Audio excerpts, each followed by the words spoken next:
सत्य, अर्ध सत्य। मैं शपथ लेता हूं कि मैं स्वयं स्वच्छता के प्रति सजग रहूंगा और उसके लिए समय दूंगा।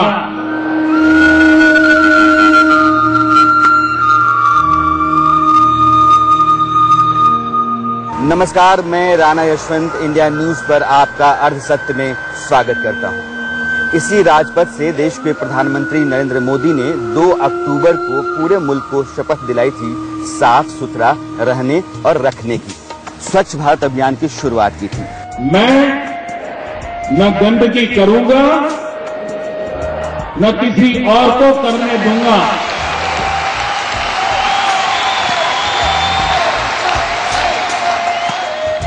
और दीपावली करूंगा न किसी और को करने दूंगा।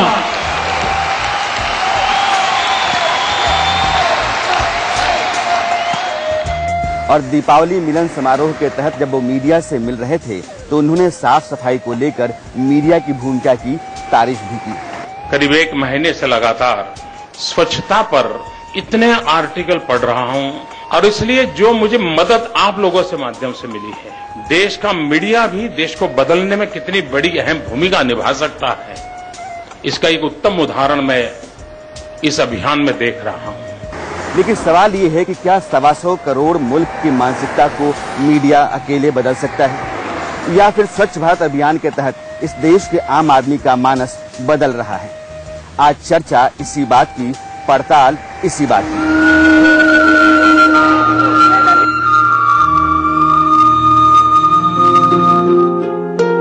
ये राजपथ है और सामने आपको इंडिया गेट नजर आ रहा होगा। आमतौर पर यहाँ ऐसी ही चहल पहल बनी रहती है।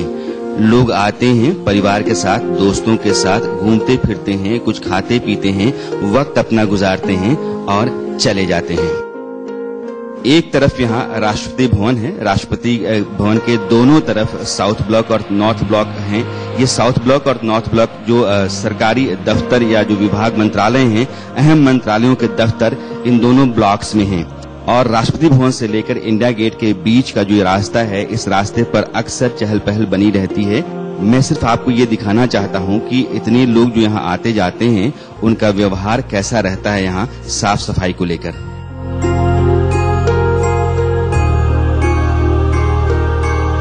अगर आप इंडिया गेट पर हैं तो आपको इस तरह से डस्टबिन नजर आते हैं। एक कतार, एक 5 सी आपको नजर आ रही है, ये डस्टबिन की है। यानी आप कहीं भी खाना खा रहे हो, बैठे हो, तो चाहें तो आप अपने प्लेट को, अपने कप को 10 कदम या 20 कदम चलकर डस्टबिन में डाल सकते हैं। लेकिन यहाँ असलियत क्या है यह जानना भी जरूरी है। क्या वाकई जो लोग आते हैं वो खाने पीने के बाद अपने प्लेट्स को या जो सामान छूटा रह गया है या बिना इस्तेमाल के रह गया है उसको डस्टबिन में डालकर जाते हैं या फिर छोड़ कर जाते हैं? यही इंडिया गेट पर साफ सफाई से जुड़े कुछ लोग मेरे साथ हैं। ये लोग इंडिया गेट पर साफ सफाई का जिम्मा संभालते हैं, सफाई कर्मचारी हैं। इन्हीं लोगों से जानने की कोशिश करते हैं कि जो लोग यहाँ आते हैं वो साफ सफाई खुद रखते हैं या फिर इनके ऊपर वो जिम्मेदारी है जो ये ढोते रहते हैं। भैया, क्या नाम हुआ आपका? असीमुद्दीन। असीमुद्दीन जी, ये बताइए कि यहाँ जो लोग आते हैं इंडिया गेट पर, अब कुछ जब प्रधानमंत्री जब से बोले हैं तब से कुछ साफ सफाई ज्यादा बढ़ी है? ज्यादा नहीं, हल्का फल्का बढ़ी है। जैसे खा करके कुछ आदमी छोड़ के चले जाते हैं, साफ करके मतलब नहीं जाते या डस्टबिन में नहीं डालते हैं। अब भी वैसे ही छोड़ के जाते हैं? अभी भी छोड़ के जाते हैं। आपका नाम क्या है भैया, क्या करते हो? काम करते हैं मालिका पार्क में। अच्छा, जो लोग शाम में तो ज्यादा लोग आ जाते हैं, रात में 10-11 बजे तक यहाँ चहल पहल रहती है, उसके बाद लोग चले जाते हैं। रात में 11 बजे के बाद आप साफ सफाई का काम जब करते हैं तो आपको प्लेट्स और खाने के हिस्से हटाने पड़ते हैं? हम लोग तो नहीं करते हैं, कोई और जैसा करता है ना, हम लोगों का और झांसी एमपी वाले हैं उन लोग करता है। हम लोग तो नहीं करते, हम लोग तो दिन में करते हैं ना। जैसे एमपी वाले उन लोग करता है रात में। तो जब पब्लिक घूमता है 11 बजे 12 बजे तक तो आप ऐसे कचरा छोड़ के ही चला जाता है। लोग कूड़ा कचरा छोड़ के जाते हैं। व्यवहार नहीं बदला है? नहीं। प्रधानमंत्री कहते हैं कि साफ सफाई रखिए, अपने आजू बाजू 100 लोगों को शपथ भी दिलवाइए। लगता है कुछ असर है? थोड़ा सा तो है अभी। पहले तो बहुत पब्लिक आता था, बहुत कचरा होता था, अब तो उतना नहीं होता है, अब तो बिल्कुल कम होता है अभी।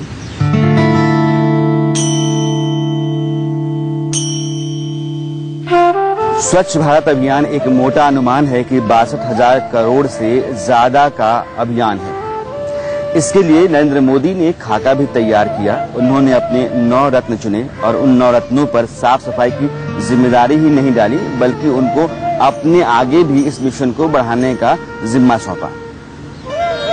आपने पिछले कुछ दिनों में 2-3 हफ्तों में कई तस्वीरें देखी होंगी। बाबा रामदेव अपने पूरे रंग और रौ में दिखे तो सचिन तेंदुलकर ने अपनी तस्वीरें ट्वीट की। सलमान खान ने सफाई मिशन के लिए कस्में उठाई तो अब कांग्रेस के नेता शशि थरूर भी मोदी के इस महत्वाकांक्षी मिशन से जुड़ गए हैं। इन 9 रत्नों का असर हिंदुस्तान पर कितना हुआ है, इसका भी अंदाजा आपको होना चाहिए।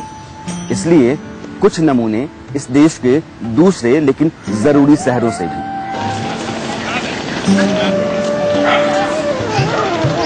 ये बनारस है, धर्म नगरी बनारस, प्रधानमंत्री नरेंद्र मोदी का संसदीय क्षेत्र बनारस। बनारस का ये राजेंद्र घाट जो आपको दिख रहा है, आवारा कुत्ते, गायें और इन्हीं के बीच में इंसान।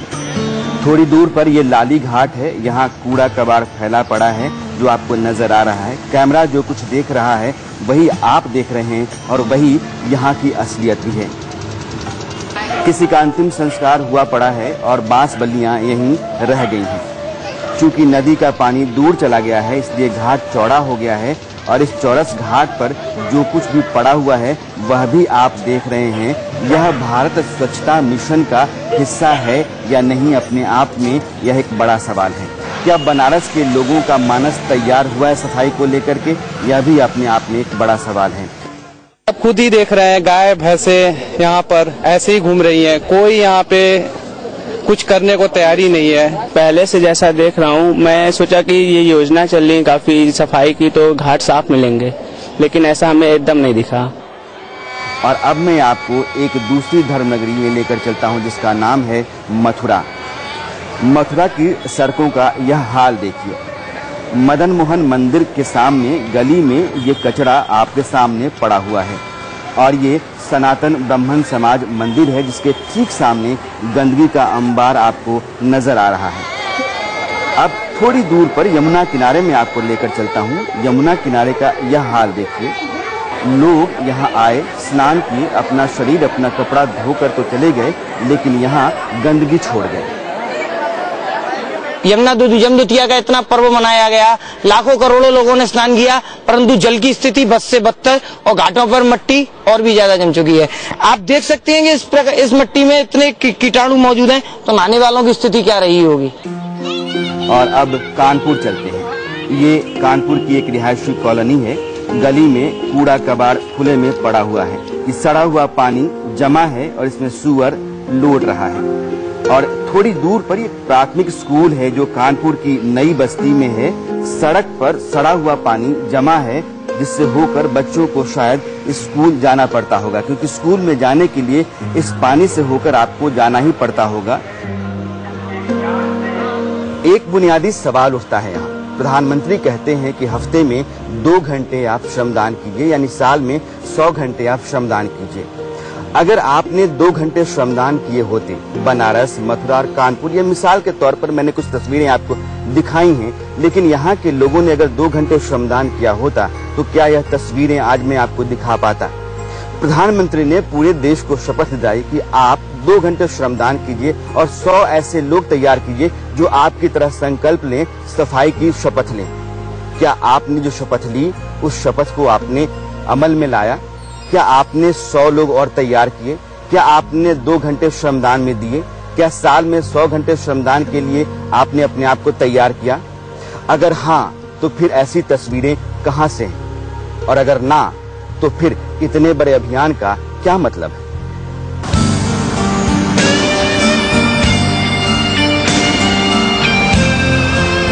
ये दिल्ली की वाल्मीकि बस्ती है जिसमें प्रधानमंत्री नरेंद्र मोदी ने खुद झाड़ू लगाकर, खुद सफाई कर स्वच्छ भारत अभियान की शुरुआत की थी। यहाँ इस जगह पर सफाई को लेकर क्या स्थिति है और यहाँ के लोगों की राय 3 हफ्ते बाद क्या है यह भी जानने की मैं कोशिश करूंगा। लेकिन सबसे पहले कुछ तस्वीरें मैं आपको दिखाना चाहता हूं। कुछ लोगों की गैर जिम्मेदारी यहाँ साफ साफ नजर आती है। यह चावल जो कोई फेंक गया है, किसी ने पकाया होगा, शायद उसे घर में खाने वाला कोई नहीं रहा होगा, और यह कबाड़ जो घर से बाहर किसी ने फेंकना चाहा होगा वह सड़क पर लाकर फेंक दिया है, या फिर उसने बाहर फेंका होगा, कुत्तों ने यहाँ खींच लिया है। तस्वीर कुछ ऐसी यहाँ है। बहुत सारे पॉलीथीन के टुकड़े आपको यहाँ नजर आएंगे। ये वो बस्ती है जहाँ से प्रधानमंत्री ने स्वच्छ भारत अभियान की शुरुआत की थी। मेरे साथ इस बस्ती के कुछ लोग हैं जिनसे मैं बात करना चाहूंगा, समझना चाहूंगा। तो आपको लगता है कि यहाँ से जो अभियान की शुरुआत उन्होंने की, यहाँ की तस्वीरें उसके मुताबिक हैं? नहीं, ये हमारी गौरव की बात है कि प्रधानमंत्री ने हमारा ही ये कॉलोनी चुनी इस अभियान को चलाने के लिए। सपोज यहाँ गाड़ी खड़ी हुई है, आप देख रहे हैं, यहाँ पर आपने देखा तो इस गाड़ी के नीचे और कूड़ा पड़ा हुआ है, सफाई कर्मी आता है, ऊपर झाड़ू लगाएगा, चला जाएगा। देन उसके बाद और कूड़ा पड़ा रहेगा तो उसका कौन जिम्मेवार होगा? उसके लिए वो गाड़ी खड़ी करने वाला जिम्मेवार है। अदरवाइज सभी जो मतभेद हमारी हिंदुस्तान के अंदर लोगों के अंदर है कि सफाई कर्मी ही काम करेगा। हमारे प्रधानमंत्री पीएम इस पोस्ट पे होते हुए ये जब पद पे काम कर सकते हैं तो हमारे जो और भी लोग हैं उस काम को क्यों नहीं करते? पूरी वाल्मीकि बस्ती में घूम गया और यहाँ जो तस्वीरें हमने देखी हैं वो हमने अपने कैमरे के जरिए आपको दिखाई भी हैं। जो तस्वीरें आप देख रहे हैं वो तस्वीरें 2 बुनियादी सवाल खड़ा करती हैं। पहला ये कि जहाँ प्रधानमंत्री आए, क्या वहाँ उनके आने के बाद लोगों की मानसिकता में कोई बदलाव आया? और दूसरा, अगर व्यवस्था साफ सफाई को लेकर दुरुस्त करनी है तो फिर ये 3 खंभे यहाँ क्यों लगे हुए हैं? यह बच्ची इस पर कूद फान रही है। 3 स्टैंड हैं, इसमें यहाँ डस्टबिन होना चाहिए था, कूड़ेदान होना चाहिए था, लेकिन कूड़ादान यहाँ है ही नहीं। और पूरी बस्ती में मैं घूम गया लेकिन कहीं भी मुझे कोई भी कूड़ादान नजर नहीं आया।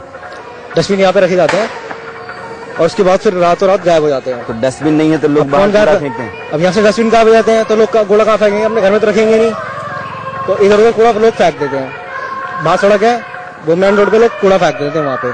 फर्ज कर लीजिए कि मैं ही यहाँ कोई चिप्स खाना चाहूँ या मैं कोल्ड ड्रिंक्स पीना चाहूँ और पीने के बाद मैं आखिर उसके रैपर को या उसके बॉटल को कहाँ फेंकूं? मेरे लिए भी एक बड़ा सवाल है और यहाँ के लोगों के लिए भी होगा, क्योंकि यहाँ ठेलियां लगी पड़ी हैं, लोगों ने बाहर छोटी मोटी दुकानें अपनी लगा रखी हैं। इन ठेलियों पर जो लोग सामान लेते होंगे या फिर बाहर खाते होंगे वो कहाँ फेंकेंगे? पास में थाना भी है, वो लोग भी कहीं कूड़ा फेंकने जाते नहीं है, वो भी सड़क के पास कूड़ा फेंक देते हैं। सड़क पे कूड़ा वहाँ जाम हो जाता है। अभी बीच में नरेंद्र मोदी जी भी आए थे तब भी वहाँ कूड़ा पड़ा हुआ था। मोदी जी के आने से कोई असर पड़ा है? हाँ, उनके आने से कुछ थोड़ा प्रेशर पड़ा हुआ था, पर उसके बाद फिर वही हालत हो गई है। 2-4 दिन बाद फिर वही हालत हो गई है और कूड़ा फिर भी वही रोड पे जैसे पहले पड़ा हुआ रहा करता था, उसी हिसाब से पहले भी अभी भी वही हिसाब है। वाल्मीकि सदन या वाल्मीकि बस्ती से जब मैं बाहर निकलने लगा तो मुझे लगा कि कुछ तस्वीरें यहाँ ऐसी हैं जिन्हें आपको दिखाया जाना जरूरी है, इसलिए मैं यहाँ रुक गया। ये देखिए, यहाँ कूड़ा पड़ा हुआ है और यहाँ जो लोग रहते होंगे उन लोगों ने कैंपस के बाहर कबाड़ फेंका है और यह कबाड़ यूं ही यहाँ पड़ा हुआ है। वाल्मीकि बस्ती के अंदर की तस्वीरें हमने आपको दिखाई, लेकिन बाहर ये चलती फिरती सड़क है जो कनाट प्लेस से करोल बाग को जाती है और कोने पर आप देख रहे हैं ये कबाड़ कूड़ा फेंका पड़ा है। ये उसी बस्ती के ठीक किनारे है, उसी बस्ती की दीवार से सटता हुआ है जहां आकर प्रधानमंत्री नरेंद्र मोदी ने 2 अक्टूबर को स्वच्छ भारत अभियान की शुरुआत की थी। वाल्मीकि बस्ती के लोगों ने कहा कि साहब थाने के सामने जाइए, वहां भी कूड़ा पड़ा रहता है, वहां भी तो प्रधानमंत्री गए थे। तो हमने सोचा कि बगल में ही थाना है, क्यों नहीं इसका भी जायजा ले लिया जाए। थाने के बगल में ये एक गली है, दीवार यहाँ से थाने की ही लगी पड़ी है और इस गली में आप देख रहे होंगे किसी पेड़ के हिस्से को, उसकी टहनी को, पत्तियों को काट करके किसी ने फेंक दिया है और यहीं पड़ा हुआ है। थाने के ठीक सामने बस स्टैंड के बगल में यह कूड़ेदान है और ये इस लायक नहीं है कि इसमें कूड़ा फेंका जा सके। हालांकि लोगों ने इसका इस्तेमाल जरूर किया है, लेकिन यह चिपका पड़ा है, किसी का ध्यान अभी इस पर गया नहीं है कि इसको बदल देना चाहिए, इसलिए स्थिति यहाँ जस की तस बनी हुई है। स्वच्छ भारत अभियान 5 वर्षों का अभियान है। दिल्ली के अलग अलग हिस्सों में आप इस तरह का बोर्ड देखेंगे। 2014 से 2019 यानी गांधी जयंती के जब 150 वर्ष पूरे होंगे तो पूरा हिंदुस्तान साफ सुथरा होगा, ऐसा ही संकल्प प्रधानमंत्री नरेंद्र मोदी का है। लेकिन सवाल ये है कि 5 वर्षों के भीतर क्या भारत की तस्वीर बदल जाएगी? यह अपने आप में एक बड़ा सवाल है। ब्रेक के उस पार भी इसकी पड़ताल जारी रहेगी। अर्ध सत्य, अर्ध सत्य। मैं दिल्ली के भीड़ भाड़ वाले बाजार करोल बाग में हूँ और यहाँ सिर्फ 50 कदम चलकर मैं आपको ये दिखाना चाहता हूँ कि यहाँ साफ सफाई को लेकर स्थिति क्या है या कितनी गंदगी है। यह लोगों की गैर जिम्मेदारी की इंतहा है। आप कुछ भी खरीदते हैं या कुछ भी इस्तेमाल करते हैं, उसके बाद आप सीधे सामने सड़क पर दुकान के बाहर फेंक देते हैं। इसमें दुकानदारों ने कितना कुछ किया होगा और खरीदारों ने कितना कुछ फेंका होगा, यह अभी तय नहीं आप कर सकते, लेकिन यह मानसिकता की बात है। भैया ये बताओ, तुम्हारा दुकान तुम्हारी यहाँ है और सामने सड़क पे कूड़ा कबाड़ वैसे ही कागज पॉलिथीन लोग फेंक देते हैं, आप रोकते टोकते नहीं? सर रोकते टोकते में कोई मानता नहीं है, क्या करें। अरे तो आपकी दुकान के सामने पॉलिथीन कागज है, आप ही उठा के डस्टबिन में फेंक देते? सर हम लोग कितना फेंकेंगे, चलता हुआ रोड है, एक बार फेंक देंगे, 2 बार फेंक देंगे। यहाँ डस्टबिन होना चाहिए आसपास में, कोई डस्टबिन नहीं है। डस्टबिन नहीं है? कोई डस्टबिन नहीं इस रोड पे नहीं है? नहीं, कोई कूड़ेदान नहीं इस रोड पे। ये बताइए कि प्रधानमंत्री के कहने का कोई असर हुआ है? सर हुआ है, बट बहुत ज्यादा नहीं हुआ है, गंदगी अभी भी वैसे ही है। नरेंद्र मोदी या देश के प्रधानमंत्री कहते हैं कि भारत को स्वच्छ बनाना है और भारत को साफ सुथरा बनाना है, तो दरअसल यह मानसिकता की बात है। 125 करोड़ लोगों की बात अगर वो करते हैं तो 125 करोड़ मानसिकता की बात है कि हमारे और आपके दिमाग में यह बात बैठ जानी चाहिए कि हमने जिस चीज का इस्तेमाल किया उसके बाद जो इस्तेमाल करने लायक नहीं है उसको सही जगह पर फेंका जाए। मैं यहाँ सिर्फ 50 कदम घूमा हूँ और 50 कदम के भीतर मुझे सड़क के दोनों तरफ कूड़ा दिखा है। लोगों ने पॉलिथीन फेंक रखे हैं, कागज के टुकड़े फेंक रखे हैं, रैपर फेंक रखा है, 10 तरह के गत्ते फेंक रखे हैं। आप लोग भी तो यहाँ रहते हैं, क्या लगता है आपको? यहाँ पे मेन तो है कि डस्टबिन नहीं है, डस्टबिन का प्रोग्राम नहीं है। डस्टबिन हो तो उसमें आदमी फेंके कूड़ा। करोल बाग में जो स्थिति मैं आपको दिखा रहा हूँ, यह स्थिति इस बाजार के दूसरे हिस्सों में भी आपको देखने को मिलेगी और हिंदुस्तान के बाकी हिस्सों में तो इससे ज्यादा खराब स्थिति है। कुछ तस्वीरें हमने आपको अलग अलग शहरों की जो दिखाई, उन तस्वीरों को एक बार फिर मैं आपको दिखा रहा हूँ। यह करोल बाग एक तस्वीर आप देख रहे हैं कि विंडो में, दूसरे तीसरे और चौथे विंडो में आपको बनारस के घाटों की तस्वीर नजर आती होगी, कानपुर की तस्वीर नजर आती होगी, मथुरा की तस्वीर नजर आती होगी। यह तस्वीरें साफ सफाई को लेकर सबसे बड़ी चुनौती है। यह दिल्ली, राजधानी दिल्ली की तस्वीर है। देश के बाकी हिस्सों की स्थिति क्या है वो आप भी देखते होंगे, आपको भी अंदाजा होगा, लेकिन यहाँ मैं सिर्फ यही बताना चाहता हूँ कि इस तरह के प्रोग्राम के जरिए बहुत कुछ बदल जाएगा, ऐसा नहीं है। प्रधानमंत्री कहते हैं कि मीडिया ने बहुत बड़ी भूमिका निभाई है लोगों की मानसिकता बदलने में, हो सकता है, लेकिन सिर्फ मीडिया यह जिम्मेदारी निभा सकता है, सिर्फ सरकारी संगठन जिम्मेदारी निभा सकते हैं, सरकारी व्यवस्था इसका हिस्सा होकर के जिम्मेदारी पूरा कर सकती है, ऐसा हो नहीं सकता है। अब मैं लाल किले के सामने हूँ, जहाँ से प्रधानमंत्री नरेंद्र मोदी ने 15 अगस्त के अपने भाषण में यह कहा था कि 2 अक्टूबर से एक बड़ा अभियान वो देश में शुरू करेंगे, भारत को साफ सुथरा बनाने का स्वच्छ भारत अभियान। मेरे सामने चांदनी चौक बाजार है, जिसमें काफी भीड़ भाड़ हमेशा रहती है, चहल पहल हमेशा रहती है, लेकिन साफ सफाई को लेकर, स्वच्छता को लेकर यहाँ क्या स्थिति है, इसकी तस्वीर अब मैं आपको जरा दिखाना चाहता हूँ। चांदनी चौक और लाल किले के बीच का यह चौराहा है, हमेशा व्यस्त रहता है, लोगों की आवाजाही हमेशा रहती है और यहाँ आपको ठेले नजर आएंगे, ठेलियाँ नजर आएंगी। बाहर सड़कों के किनारे लोग अपनी अपनी पटरियाँ लगाकर बैठे रहते हैं, छोटी छोटी दुकानें लगा करके बैठे रहते हैं, छोटे छोटे कारोबारी होते हैं, रोज रोज की जीविका कमाने वाले लोग होते हैं। और यह जो तस्वीर आप देख रहे हैं, दरअसल यहाँ जो आवाजाही चलती है, यहाँ जो लोग आते जाते रहते हैं, खाते पीते रहते हैं, उन लोगों ने खाने के बाद या पीने के बाद यह प्लेट्स जो फेंक रखी हैं सड़क के किनारे, चाहे आप जितनी दूर चले जाएं, यह तस्वीर आपको ऐसी ही नजर आएगी। जो कुछ भी आप देख रहे हैं, आप सामने देखिए, किसी ने मुझे लगता है कि फल बेचा होगा, खीरा बेचा होगा, खीरा बेचने के बाद, मूली बेचने के बाद जो छिलका बच गया था उसने किनारे ही छोड़ दिया एक जगह और वो अपने घर चला गया। लेकिन एक साहब मुझे यही टकरा गए हैं, यह भी मूली ही बेच रहे हैं, खीरा ही बेच रहे हैं। घर जाते हैं तो जो पत्तियां बच जाती हैं या जो छिलका बच जाता है उसका क्या करते हैं? वो तो भाई साहब रख देते हैं, कूड़ा वाला आता है ना झाड़ू लगाने वाला, वो मेरे से पैसे लेकर जाता है, तो वो कहता रख दिया कर, मैं सुबह उठा लिया करूँ। कितना पैसा देते हैं? 300 रुपये महीना। 300 रुपये महीना देते हैं? हाँ जी। ताकि वो सुबह सुबह आपका जो छिलका और पत्तियां जो हैं उठा करके ले लेके जाते हैं। अगर आप नहीं देंगे तो मारते पीटते हैं।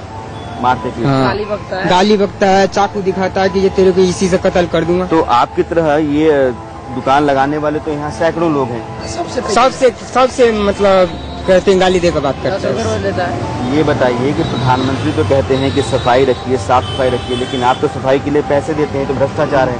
तो सफाई के लिए मेरे को कहता है कि रात को टाइम में जब जाते हो ना तो पूरा यहाँ पर रख दिया करो, मैं सुबह सुबह हटा ले जाया करूँगा। यहाँ तो ऐसी जगह नहीं है जहाँ जाकर के आप लोग कूड़ा डंप कर दें? हाँ, डाल सकते हैं।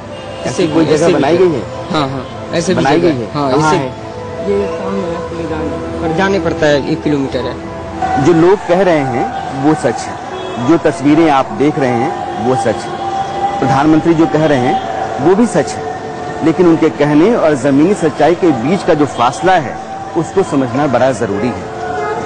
अब मैं चांदनी चौक बाजार में खड़ा हूँ और बाजार के भीतर की जो स्थिति है साफ सफाई को लेकर या गंदगी को लेकर, वो तस्वीरों के जरिए मैं आपको दिखाने की कोशिश कर रहा हूँ। यह चांदनी चौक का मंदिर है और मंदिर के ठीक सामने की यह तस्वीर आप देख रहे हैं। यह मंदिर वालों ने फेंका है या यहाँ के दुकानदारों ने फेंका है या फिर यहाँ जो लोग आते हैं खरीदारी के लिए उन्होंने फेंका है, लेकिन सूरत कमोबेश ऐसी ही है। यहाँ सड़क के किनारे किनारे अब मैं आपको दिखाता चलता हूँ। जिसने चाय पी उसने चाय का कप फेंक दिया, जिसने सामान खरीदा उसने उसके ऊपर का पॉलीथीन फेंक दिया, या जिसने अपना सामान जरूरी नहीं समझा उसको बगल में फेंक दिया। बहुत सारी चीजें हैं जो फेंकी हुई हैं, सड़क के किनारे है।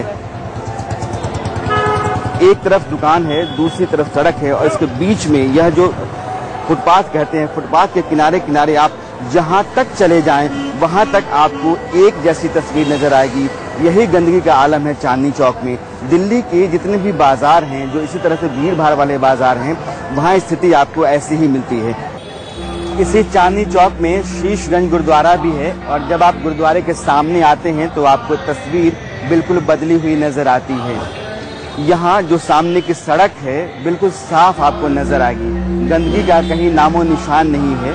गुरुद्वारे के ठीक सामने आपको डस्टबिन नजर आएंगे और डस्टबिन एक नहीं बल्कि 4-5 हैं और यहाँ लोग जो भी बचा खुचा होता है फेंक करके डस्टबिन में ही जाते हैं।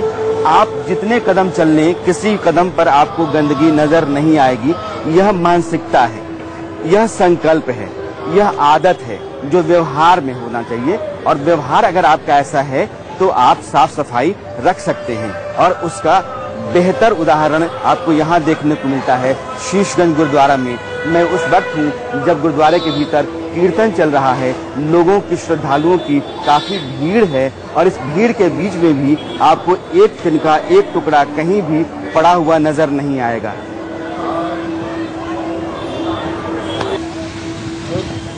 शीशगंज गुरुद्वारा आने वाले लोगों का जैसा व्यवहार है, अगर वैसा व्यवहार इस देश के हर नागरिक का हो जाए तो स्वच्छ भारत अभियान अपने मकसद में कामयाब हो सकता है। लेकिन जो तस्वीरें हमने आज आपको दिखाई, चाहे वो करोल बाग की हो या चांदनी चौक की हो या फिर बनारस की हो या मथुरा की हो या कानपुर की हो, ये तस्वीरें इस अभियान के सामने सबसे बड़ी चुनौती है। यानी चुनौती इस देश के आम आदमी की मानसिकता है। साफ सफाई को लेकर के अगर हर व्यक्ति जागरूक नहीं हुआ तो प्रधानमंत्री के नारे से काम चलने वाला नहीं है। मैं लाल किले पर हूँ। इसी लाल किले से नरेंद्र मोदी ने इस साल यह कहा कि अगले 5 वर्षों में भारत साफ सुथरा हो जाएगा। मैं उम्मीद करता हूं कि इन 5 वर्षों के भीतर इस देश की मानसिकता बदलेगी और 2019 में जब इस लाल किले से प्रधानमंत्री नरेंद्र मोदी देश को संबोधित कर रहे होंगे तो यह कहेंगे कि हमारा मकसद पूरा हो गया, भारत साफ सुथरा है, चमकता दमकता है। इस उम्मीद के साथ मैं आपसे विदा लेना चाहता हूं। अर्धसत्य में आज इतना ही। अगले हफ्ते एक बड़े सवाल के साथ, एक बड़े मुद्दे के साथ मैं आपसे फिर मिलूंगा इसी जगह इसी वक्त। तब तक के लिए नमस्कार।